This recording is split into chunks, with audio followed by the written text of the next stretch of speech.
Bienvenue dans vos conseils des libraires. Souvent, lorsqu'on parle du professeur Mohamed Hamidullah, on parle de lui pour parler de son érudition, pour parler des différents travaux qu'il a écrits, de ses thèses de doctorat et de tout son parcours intellectuel. Le livre dont nous allons parler aujourd'hui est un livre qui va nous permettre de découvrir le professeur Hamidullah sous un autre angle, l'angle d'un croyant, l'angle d'une personne qui s'est engagée justement pour sa foi.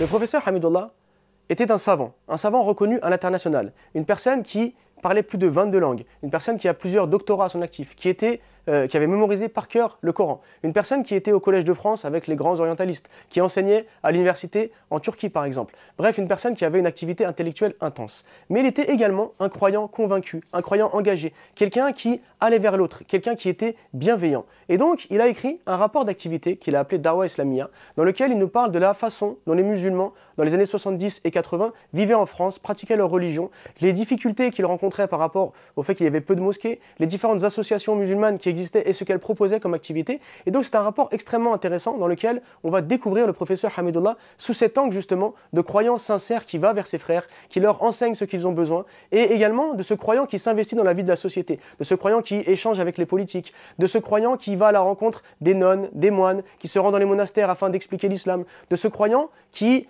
va en fait construire quelque chose de fort dans une société qui, à la base, n'est pas une société dans laquelle l'islam est très présent, puisqu'on est dans les années 70-80, la présence musulmane est encore, on va dire, faible par rapport à aujourd'hui, mais lui ne reste pas dans son coin, dans son appartement ou dans son université ou dans la mosquée, il va à la rencontre de tout le monde, les personnes musulmanes ou non, afin justement de pouvoir montrer en quoi l'islam est un atout pour la société. Dans ce livre, on va alors découvrir le professeur Hamidullah et le souci qu'il avait pour les autres.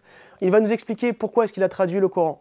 Il va nous expliquer pourquoi est-ce qu'il a écrit Initiation à l'islam, pourquoi est-ce qu'il a corrigé le Bukhari, c'est-à-dire qu'il voulait vraiment donner à ses frères tout ce qu'ils avaient besoin pour pouvoir comprendre leur religion. Il va nous raconter les riches anecdotes qu'il a eues avec des nonnes, avec des moines, lorsqu'il allait à leur rencontre, lorsqu'elles se mettaient à prier avec lui, bien qu'elles n'étaient pas musulmanes. Comment est-ce qu'il accueillait chez lui toute personne, musulmane ou non, qui avait des questions. On va également découvrir de nombreuses personnes qui se sont converties de par les relations qu'il avait avec ces personnes. Comment est-ce qu'il répondait à leurs interrogations. Comment est-ce qu'il était bienveillant et il était doux avec ces personnes. Donc c'est vraiment un livre qui va être inspirant pour nous parce que c'est un véritable modèle d'engagement, un modèle de bienveillance, un modèle de vivre ensemble. Bref, c'est le professeur Hamidullah. Découvrez son livre, plongez-vous dans les années 70-80 en France autour de la forte personnalité de notre professeur Mohamed Hamidullah. Qu'Allah lui fasse miséricorde.